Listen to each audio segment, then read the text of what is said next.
এই কার্তিক মাসের এই দামোদর মাসে ভগবান কৃষ্ণচন্দ্র অনেক রকমের লীলা করেছেন।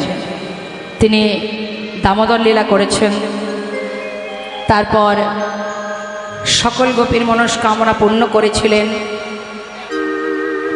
তাই সেই ভগবান করুণাময় গৌরহরির প্রিয় মাস, যে মাস হলো এই কার্তিক মাস, আর শুভ দিন, তার প্রিয় দিন হচ্ছে এই রাস পূর্ণিমা। আপনারা ভাগ্যবান ভাগ্যবতী যে এই রাস পূর্ণিমাতে কার্তিক মাসে আপনারা ভগবত কথা লীলা কথা শ্রবণ করছেন। আমরা কলির জীব, আমাদের কর্ম কি? কলিহত জীবের কর্মটা কি? ঘোর কলিযুগে, বর্তমানে আমরা এখন ঘোর কলিযুগেতে বসবাস করছি বাবা। এখন চলছে ঘোর কলি। ঘোর কলিতে কলি মহারাজ, অর্থাৎ এই কলিযুগের কলি মহারাজ আমাদেরকে প্রতিটা মুহূর্ত আলোর পথ থেকে অন্ধকারে নিয়ে যাওয়ার চেষ্টা করবে, কারণ এটা কলিযুগ। কলিযুগে প্রতি পদক্ষেপে প্রতি পদে পদে অপরাধ, কলিহত জীব। শাস্ত্রে বললেন কলিযুগে প্রতি পদে পদে জীব অপরাধ করছে বটে, কিন্তু তথাপিও ধন্য কলিযুগ ধন্য অবতীর্ণ আমার শ্রী চৈতন্য। হরি বল, হরি বল। কলির অনেক দোষ বাবা। আমাদের ঘরের ছেলে মেয়েরা যদি কোনো ভুল করে, আমাদের বাড়ির কোনো ব্যক্তি যদি কোনো অপরাধ করে, কোনো অন্যায় করে, আমরা কি বলি? আমরা বাচ্চার দোষ দিই না, পরিবারের কারোর দোষ দিই না, আমরা দোষ দিই কলির। এটা কলিযুগ, এটা কলির ছেলে, এই জন্যই এই অবস্থা। অর্থাৎ প্রত্যেকটা পদে পদে কলির দোষ। কলিযুগ, কলিকালে এমন হবে, কলি জীব, কলির ছেলে বলে এই অবস্থা। কিন্তু যারা বৈষ্ণব ভক্ত, যারা সাধু মহন্ত, তারা কি বলছেন? ধন্য কলিযুগ ধন্য অবতীর্ণ আমার শ্রী চৈতন্য। যে কলির এত দোষ, তাকে ধন্য কেন বললেন? কারণ আছে, গুণ তো একটা আছেই। যে সব দিক থেকে খারাপ হয়, তার একদিকে কোনো না কোনো ভালো গুণ থাকে। তা কলির অনেক দোষ, তথাপিও বললেন ধন্য কলিযুগ ধন্য। কেন বললেন? এই জন্যই বললেন একমাত্র কলিযুগেই কলিহত জীব অতি সহজেই গৌর গোবিন্দ চরণ লাভ করতে পারবে, যেটা অন্য কোনো যুগে সম্ভব ছিল না, যেটা কলিযুগে হয়ে গেছে। কলিযুগে কলিহত জীবের কৃত্যে যদ্ধায়তে বিষ্ণু ত্রেতায় যজ্জতে মোক্ষ দাপরি পরিচর্যং কল তদ্ধরি সংকীর্তন। অর্থাৎ কলিযুগে যাগযজ্ঞ পূজা অর্চনা ধ্যান তপস্যা, তুমি বাড়িতে পূজা করতে পারছো না, দুঃখ নেই। তুমি বাড়িতে যজ্ঞ করতে পারছো না, দুঃখ নেই। তুমি বৈষ্ণব সেবা দিতে পারছো না, দুঃখ নেই। তীর্থে যেতে পারছো না, দুঃখ নেই। শাস্ত্রী বললেন কিছুই করতে হবে না তোমার, যদি বদনে তুমি মহামন্ত্র মধুমাকা হরিনাম অহরহ জপ করতে পারো। কলিযুগে নাম ছাড়া নাহি আর ধর্ম, সর্বধর্ম সার নামেই শাস্ত্র মর্ম। শুধু হরিনাম তো করতে পারবে, যেখানে থাকবে যেমন থাকবে, হাতে কাজ করো, সংসারের প্রতি যা যা তোমার ডিউটি তুমি পালন করো, কিন্তু তার সাথে বদনে তো তুমি হরিনাম করতে পারো। অন্যান্য যুগে কিন্তু এটা নিয়ম ছিল না মা। অন্যান্য যুগের নিয়ম ছিল যজ্ঞ করতে হবে, না হলে ভগবত কৃপা ইষ্টদেব পাওয়া যাবে না। আবার কি ছিল? তপস্যা করতে হবে, না হলে তাকে পাওয়া যাবে না। কিন্তু কলিযুগে না, হাতে করো কাজ, মুখে করো নাম। অপবিত্র পবিত্র বা সর্ববস্থাঙ্গত পেবা যশমারি কুন পুণ্ডরিকাক্ষ সবার জভ্যান্তর সূচি। অর্থাৎ তুমি সূচি অসুচি, পবিত্র অপবিত্র, তাতে কোনো দুঃখ নেই। প্রভু এসব কিছুই দেখেন না। তিনি কি দেখেন? ভক্ত যদি একবার কখনো বদনে একবার হরিনাম, একবার হরি বলতে পারে, সেই মুহূর্তে তার পূর্বের যত অপরাধী থাকুক না কেন, আমি সবই মুছে দিয়ে তাকে আমার করে গ্রহণ করব। নিতাই গৌর হরি বল। তাহলে কলিযুগেই আমাদের একমাত্র উপায় বাবা, আমরা মনুষ্যকুলে জন্ম পেয়েছি, এই মানবকুলে জন্ম পেয়ে অতি সহজে ভগবানের চরণ আমরা লাভ করতে পারবো, অতি সহজে পারবো। কারণ এই কলিযুগে শুধু হরিনাম করলেই তার কৃপা লাভ করা যায়। তার প্রমাণ দিয়ে গেছে হরিদাস ঠাকুর। হরিদাস ঠাকুর তিনি বদনে হরিনাম করতেন, আর কিচ্ছু না, না যজ্ঞ না পূজা না কিচ্ছু। তিনি মহামন্ত্র করতেন দিনে 3 লক্ষ নাম। তাহলে 3 লক্ষ নাম করে তিনি যদি মহাপ্রভুর প্রিয় ভক্ত হতে পারে, আপনি কেন পারবেন না, আমি কেন পারবো না? যদি আমাদের ইচ্ছা থাকে। আমাদেরকে তো মায়া গ্রাস করেছে, আমরা যদি 2 পা এগিয়ে যাই বাবা, 4 পা পিছিয়ে আসি। কেন? মায়া আমাদেরকে টেনে ধরে, যেও না ওই পথে। বাড়ির বাচ্চারা কোনো কোনো ফ্যামিলিতে আছে, এক মায়ের 2টো সন্তান, কেউ বা ভক্ত হয়েছে, কেউ অভক্ত হয়েছে। এখন যে ভক্ত ছেলেটি, তাকে দেখবেন বাবা মা, সব বাবা মার কথা বলবো না, কিছু কিছু মা বাবা আছেন, তারা সদা সর্বদাই বোঝায়, ওরে খোকা এই পথে যাস না, এই পথ ঠিক নয় বাবা, পড়াশুনো কর, ভালো জায়গায় বিবাহ দেব, কর্ম করবি, রোজগার করবি, সংসার করবি, ছেলে মেয়ে হবে, খবরদার ওই পথে যাস না। আমরা বাধা দিই। শাস্ত্রে বললেন, সেই মাতা মাতা নয়, সেই পিতা পিতা নয়, যে তার সন্তান যদি ভক্তি পথে পা দেয়, সেই পথে যদি মা বাবা বাধা দেন, তাহলে কিন্তু সেটা মহা অপরাধ হয়। তাহলে মায়ের ধর্ম কি? যেমন নিতাই চাঁদকে চিরতরে, যার জন্ম হয়েছিল বীরভূম জেলায়, বীরভূম জেলায় তারাপীঠে, আপনারা অনেকে গেছেন, তারাপীঠের পাশেই আমার নিত্যানন্দ প্রভুর আবির্ভাবের স্থান। হ্যাঁ, তো সেই জন্মভিটায় নিত্যানন্দ প্রভু যেখানে এসেছিলেন, যার ঘরে এসেছিলেন হারাই পণ্ডিতের কোল আলো করে, যখন সন্ন্যাসী গেলেন তার ঘরে, সন্ন্যাসী চিরতরে নিজের সন্তানকে চাইলেন, আর মাতা পদ্মাবতী চিরতরে সন্তানকে তার হাতে সঁপে দিয়েছিলেন। কেন দিয়েছিলেন? জীবের কল্যাণের জন্য, জীবের মঙ্গলের জন্য। তিনি যদি সন্তানকে না দিতেন, আমরা কিন্তু নিত্যানন্দ প্রভুকে পেতাম না। কারণ নিতাই চাঁদ 2টো অংশ নিয়ে জন্ম নিয়েছিলেন। এক, নবদ্বীপের মাঝে সচী মায়ের বড় ছেলে বিশ্বরূপ রূপে, আরেকটি অংশ ওই বীরভূম জেলার আর দেশে, যেখানে 1 চক্রগ্রাম বলে একটি জায়গা, যেখানে জন্ম নিয়েছিলেন হারাই পণ্ডিতের ঘর আলো করে কুবের রূপে। তাহলে মা সেটাই, যে সন্তান যদি ধর্মের পথে এগিয়ে যায়, তাহলে সেই পথে তাকে সহায়তা করা, এটাই ধর্ম। কিন্তু দেখুন, এই ঘোর কলিযুগে যে মধুমাখা হরিনাম প্রভু দিয়েছেন, নিজে আচরণ করে জীবের দ্বারে দ্বারে পাঠিয়েছেন, ওরে জীব একবার হরিনাম কর, নাম ছাড়া তোদের আর গতি নাই। হাতে ধরে পায়ে ধরে হরিনাম দিয়েছেন। কেন দিয়েছেন?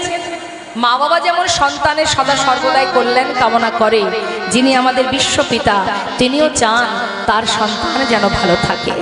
তাই যতবার এই মায়ার সংসারে কলি পিশাচী আমাদের যতবার গ্রাস করেছে, ততবার ভাগবত আমাদেরকে সচেতন করেছে, ওরে একবার হরি বল বল, একবার হরিবল বল।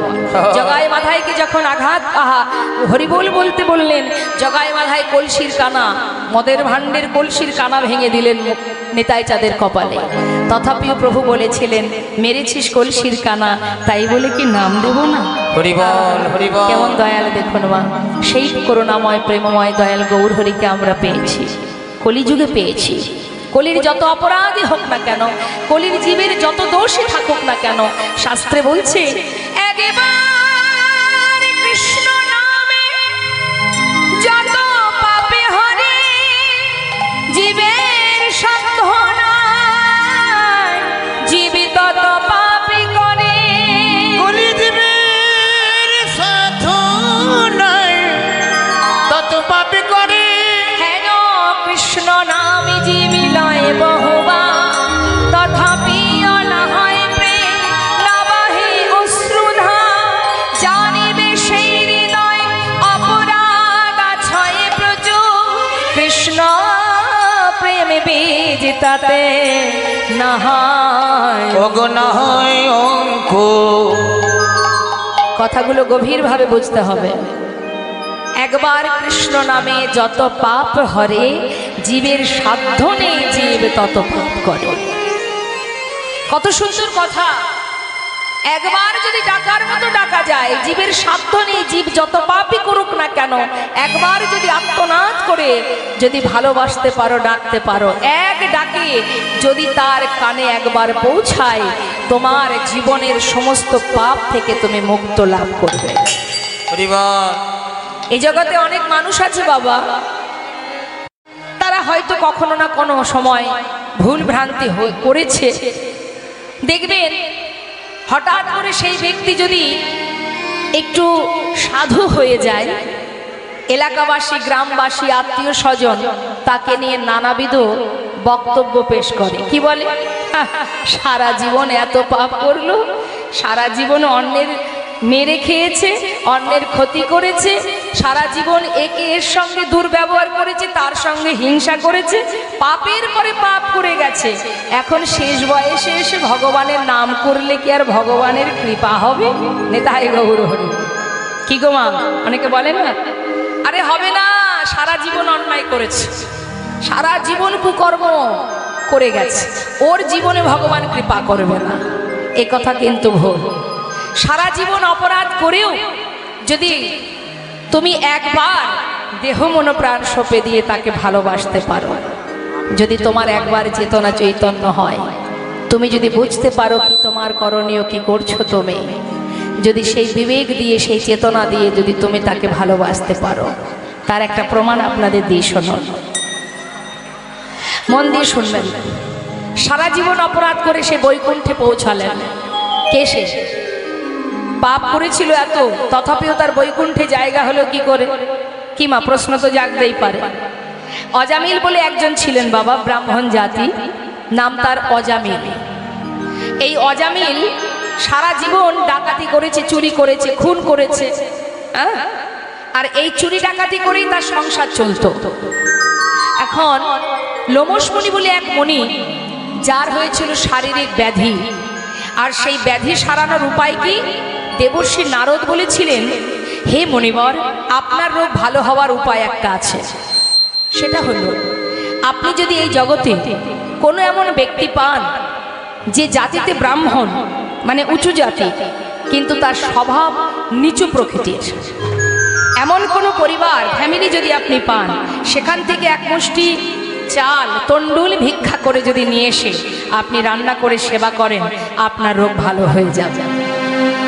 এখন লোমশ মুনি যেহেতু তার শারীরিক ব্যাধি, সে চারিদিকে খুঁজতে শুরু করেছে, কোথায় গেলে আমি এমন একজন ব্যক্তি পাবো যে জাতিতে উঁচু জাতি, স্বভাব নিচু প্রকৃতির, ছোট কাজ করে, খারাপ কাজ করে। খুঁজে খুঁজে পেয়ে গেল বাবা। খুঁজে খুঁজে কাকে পেল না? ওই অজামিলের বাড়িতে। অজামিলের বাড়িতে যখন গিয়েছে, তার স্ত্রী ছোট্ট একটি পুত্র সন্তান, সদ্যজাত শিশু, কোলের মধ্যে করে নিয়ে মনি এসেছেন দ্বারে, তাই তাকে এক মুষ্টি চাল দিয়েছে, ভিক্ষা দিয়েছে, আর সেই ভিক্ষা রন্ধন করে তিনি সেবাও করেছে। আর সেবা করা মাত্রই তার রোগ ভালো হয়ে গেছে। যখনই সুস্থ হয়ে গেছে, তখনই তার মনের ভিতরে আফসোস হচ্ছে যে যে আমার এত বড় উপকার করলো, আমি একটু কিছু তো দেবার নেই, একটু আশীর্বাদ তো করে আসা যায়, তা যাই একটু আশীর্বাদ করে আসি। তা তিনি কি করেছেন? আবার সেই অজামিলের বাড়িতে গেছে। অজামিলের বাড়িতে গিয়ে দেখছে যে তার কোলে সন্তান রয়েছে। আবার মণিকে দেখে চাল নিয়ে এসেছে, ভিক্ষা দেবে। যেহেতু আবার এসেছে, মনে হয় ভিক্ষা নেবে, এই ভেবে চাল নিয়ে এসেছে। তখন মুনিবর লোমশ মুনি বলছে, দেখো মা, আজ আর আমি ভিক্ষা নিতে আসিনি, আজ এসেছি তুমি আমাকে যে এক মুষ্টি তন্ডুল দিয়েছিলে, সেটা রন্ধন করে আমি সেবা করে আমার অনেক তৃপ্তি হয়েছে, আমি অনেক শান্তি পেয়েছি, তাই খুশি হয়ে তোমাদেরকে আশীর্বাদ করতে এলাম। তা কি আশীর্বাদ? না, এই যে তোমার কোলে ছোট্ট একটা শিশু, এই যে পুত্র সন্তান, এই ছেলেটির নাম আশীর্বাদ স্বরূপ আমি দিয়ে গেলাম নারায়ণ। তাই গৌর হরি। অন্যান্য বাচ্চাদের নাম কি? তার আরো সন্তান যারা, তাদের নাম 1 কড়ি, 2 কড়ি, 3 কড়ি, 4 কড়ি, এই হচ্ছে নাম। আর ছোট ছেলের নাম হচ্ছে নারায়ণ। হরি বল। অজামিল প্রতিদিন চুরি ডাকাতি করে যা পায় তাতে তার সংসার চলে যায়। তাহলে চিন্তা করুন, সে ব্রাহ্মণ জাতের ছেলে হয়ে, ব্রাহ্মণ হয়ে এইভাবে দিনের পর দিন অন্যায় অপরাধ করে গেছে, চুরি চুরি করে জীবন কাটিয়েছে। এইভাবে দিন যেতে যেতে যেদিন তার অন্তিম সময় এলো, মা শয্যাশায়ী, আর চলতে পারে না, শয্যায় শুয়ে শেষ মুহূর্তটুকু হঠাৎ তিনি দেখছেন যেন যমদূত এসে তার পাশে দাঁড়িয়েছে। কেন আসবে না? সারা জীবন তো অপরাধ করেছে, জাতিতে ব্রাহ্মণ হয়ে কুকর্ম করেছে, তা তাকে তো যমালয়ে যেতেই হবে। তাই যমদূত এসেছে, আর যমদূতকে দেখা মাত্রই সেই শয্যায় শুয়ে চিৎকার করে অজামিল নিজের ছোট ছেলেকে ডাকছে, নারায়ণ নারায়ণ নারায়ণ, একটু কাছে আয় বাবা, একটু কাছে আয়, আমার বড় ভয় করছে, নারায়ণ আমার কাছে আয়। চিৎকার করে ডাকছে। আর যখন অজামিল অন্তিম সময় শেষ মুহূর্তে চিৎকার করে নারায়ণ নারায়ণ বলে ডাকছে, বৈকুণ্ঠে নারায়ণের সিংহাসন টলে গেল। ভগবান চঞ্চল হয়ে গেলেন। মা লক্ষ্মী জিজ্ঞাসা করলেন, প্রভু এত চঞ্চল কেন তুমি? লক্ষ্মী, আমার ভক্ত আমাকে ডাকছে, আমার ভক্ত ডাকছে। দেরি না করে বিষ্ণু দূত পাঠিয়ে দিয়েছে বাবা। বৈকুণ্ঠ থেকে বিষ্ণু দূত এসেছে। আসার পর দেখছে যমদূত দাঁড়িয়ে আছে অজামিলকে নিয়ে যাওয়ার জন্য। বিষ্ণুদূত বলে উঠলেন, তোমরা তো ওকে নিতে পারবে না, ওকে আমরা নিয়ে যাব। দেখো দেখো সিংহাসন এনেছি ওকে নিয়ে যাবার জন্য। না না, কি করে হয় সেটা? সারা জীবন চুরি ডাকাতি করেছে, জাতিতে ব্রাহ্মণ হয়ে এমন কুকর্ম অকর্ম করেছে, ওর তো কোনো দিন বিষ্ণু লোকে জায়গা হতে পারে না। পাপের ভান্ডার পুড়ে গেছে ওর, ওকে যমালয়ে যেতে হবে। না, ও যমালয়ে যাবে না, ও আমাদের সঙ্গে যাবে। দেখছো না শেষ মুহূর্তে কাকে স্মরণ করছে? হ্যাঁ, শেষ মুহূর্তে স্মরণ করছে নিজের ছেলেকে। ছেলের নাম নারায়ণ, সেই নাম ধরে ডাকছে। ও তো সেই বৈকুণ্ঠের নারায়ণকে ডাকছে না। তখন বললেন বিষ্ণুদূত, শোনো, যাকেই উদ্দেশ্য করে ডাকুক না কেন, নামটা তো সেই নারায়ণ। নিতাই গৌর হরি বল, হরি হরি বল। নামের এমনই মহিমা, তুমি ইচ্ছাই বলো, অনিচ্ছাই বলো, হেলাই বলো, শ্রদ্ধাই বলো, যেভাবেই তোমার জিহ্বাতে উচ্চারণ করবে তাতেই তোমার ক্রিয়া হবে। আর পারল না মা, সারা জীবন অপরাধ করেও তার কিন্তু আর যমালয়ে যেতে হলো না। সেই বৈকুণ্ঠে ভগবানের চরণে পৌঁছালো সেই ব্রাহ্মণ অজামিল। এই দৃষ্টান্তটা এই জন্যই বলা, যদি কখনো মনে হয় আপনার যে আমি সারা জীবন অপরাধ করেছি, আমি ভগবানের নাম করলে কি হবে, প্রভু আমায় আর কৃপা করবে না, এই ভাবনাটাই ভুল। কখনো আঘাত পেলে, কষ্ট পেলে ভগবানকে ডাকি না। আমরা এতটাই বোকা, এতটা মূর্খ যে ভগবানের প্রতি আমাদের ক্ষোভ তৈরি হয় যে তুমি আমায় কষ্ট দিলে কেন। আমাদের অভিমান হয়, কেন আঘাত দিলে, কেন কষ্ট দিলে, তোমাকে আর ডাকবো না, তোমাকে আর সেবা দেব না, তোমাকে আর ভালোবাসবো না। অনেক ফ্যামিলিতে আছে যারা একটু কষ্ট পেলে আর ভগবানকে ডাকে না, তার সেবাটুকু পর্যন্ত দেয় না। অনেক পরিবার আছে, কিন্তু জেনে রাখবেন মা, তার কাছ থেকে দূরে সরে গিয়ে আপনার পালাবার পথ নেই। কোথায় যাবেন আপনি? কার প্রতি অভিমান করছেন? আসার সময় এসেছিলাম একা, যাবও একা। সংসারটা শুধু একটা অভিনয় মঞ্চ। আমার পিতামাতা আমার জন্য সারা জীবনে দায়িত্ব পালন করেছে, আমি আমার সন্তানের জন্য দায়িত্ব পালন করব, আমার সন্তানও তার পরিবারের জন্য দায়িত্ব পালন করবে। এটা শুধুমাত্র এই যে এখানে যাত্রা হয়েছে না, এর আগেও যাত্রা হয়েছে তো মা? হয়েছে কি এখানে যাত্রা হয়েছে এর আগে? না, আগামীকাল হবে যাত্রা। শুনলাম যেটা আগামীকাল এখানে যাত্রা হবে। ভালো করে বুঝবেন, যাত্রা যখন এখানে হবে, যারা এখানে আসবে অভিনয় করতে, তারা কি সবাই এক বাড়ি থেকে আসবে?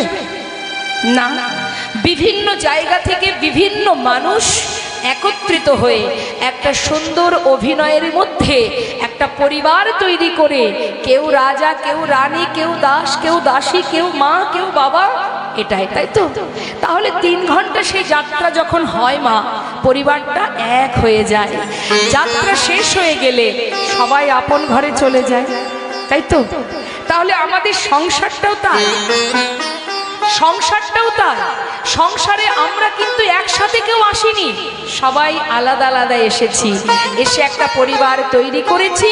আর সেই পরিবারে আমি আমার ডিউটি, সে তার ডিউটি, এক একজন এক এক দায়িত্ব পালন করছি। কিন্তু এই কর্মটা শুধুমাত্র আমাদের প্রধান নয়, এটা গৌণ কারণ, সংসারের প্রতি গৌণ কর্তব্য।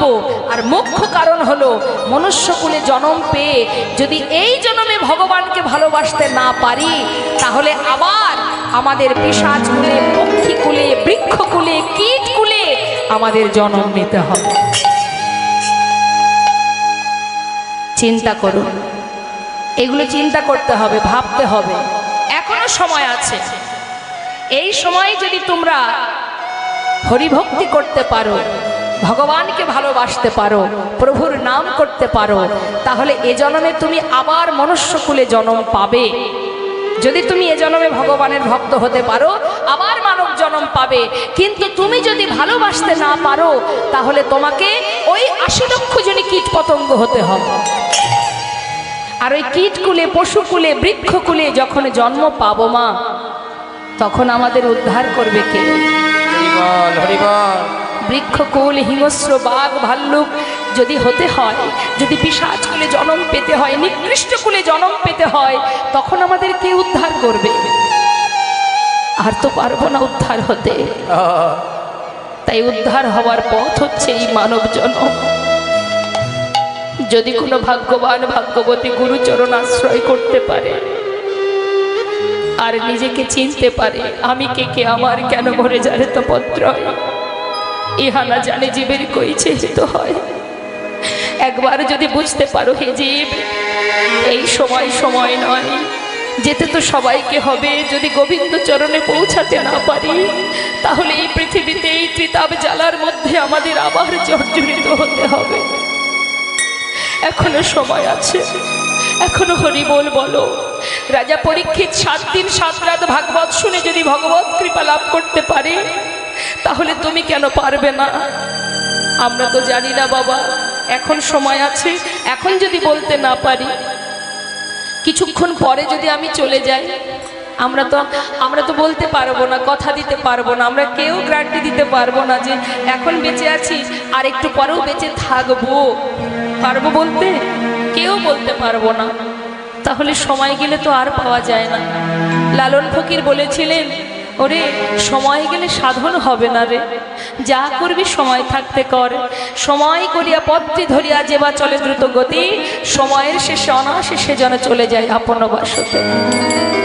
ভগবান সেবা দেওয়ার হাত দিয়েছে, বলার কৃষ্ণ বলার বদন দিয়েছে, দেখবার নয়নে দিয়েছে, সেবা দেওয়ার মতো শক্তি দিয়েছে, হৃদয় দিয়েছে সাধু সঙ্গ, বৈষ্ণব ভক্ত সঙ্গ করার। এই তো সুযোগ, এই তো সুযোগ। এই সুযোগটা যদি মায়ার বালিশ মাথায় দিয়ে ঘুমিয়ে থেকে দিন চলে যায় বাবা, তাহলে কি হবে মানব জন্ম পাওয়া? জলজা নবলক্ষানি স্থাবরা বিংশতি, কৃমিয়া রুদ্র সংখ্যক পক্ষী নং 10 লক্ষ কম, 30 লক্ষানি পশু মানুষ্ঠ 24 লক্ষানি মানবা। কতগুলি জন্ম পেয়েছি, জলজা নবলক্ষানি 9 লক্ষ বার হয়েছি জলজ প্রাণী।